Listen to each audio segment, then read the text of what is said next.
আপনি যদি এই কাজগুলো করেন তবে আপনি সাধারণ নন, আপনার মস্তিষ্ক অন্যান্য। যদি এই 6টি লক্ষণের মধ্যে মাত্র 3 বা 4টিও আপনার মাঝে থাকে তবে সম্ভাবনা রয়েছে যে আপনি সাধারণ মানুষের মতো নন। সবচেয়ে মজার বিষয় হলো যাদের মন বা মস্তিষ্ক বিরল বা রেয়ার তারা নিজেরাও অনেক সময় তা বুঝতে পারে না। আজ আমরা এমন কিছু লক্ষণ নিয়ে কথা বলবো যা প্রমাণ করে আপনার মস্তিষ্ক অন্যদের চেয়ে আলাদাভাবে কাজ করে। তবে চলুন জেনে নিই। নাম্বার 1, ভিড়ের চেয়ে একাকিত্ব বেশি পছন্দ। আপনি ভিড়ের মধ্যে খুব একটা স্বাচ্ছন্দ্য বোধ করেন না।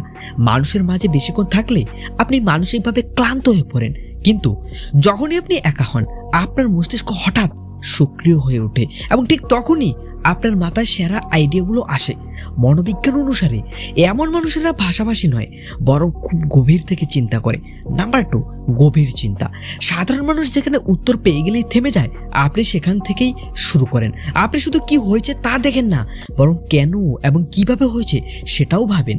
মাঝে মধ্যে এই অভ্যাসের কারণে আপনি বিরক্ত হতে পারেন, কিন্তু এটাই আপনাকে অন্যান্য মানুষের চেয়ে আলাদা করে তোলে। নাম্বার 3, অলস নয় বরং সিলেক্টিভ।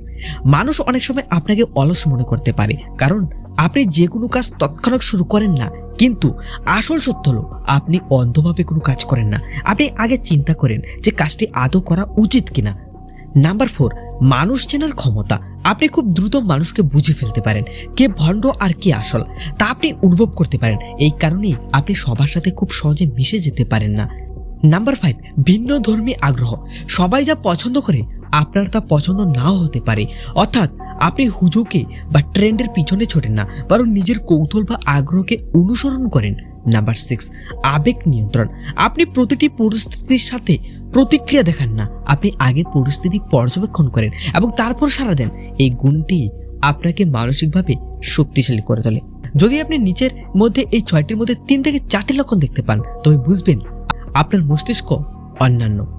কমেন্টে জানান আপনার মধ্যে কয়টি লক্ষণ মিলেছে।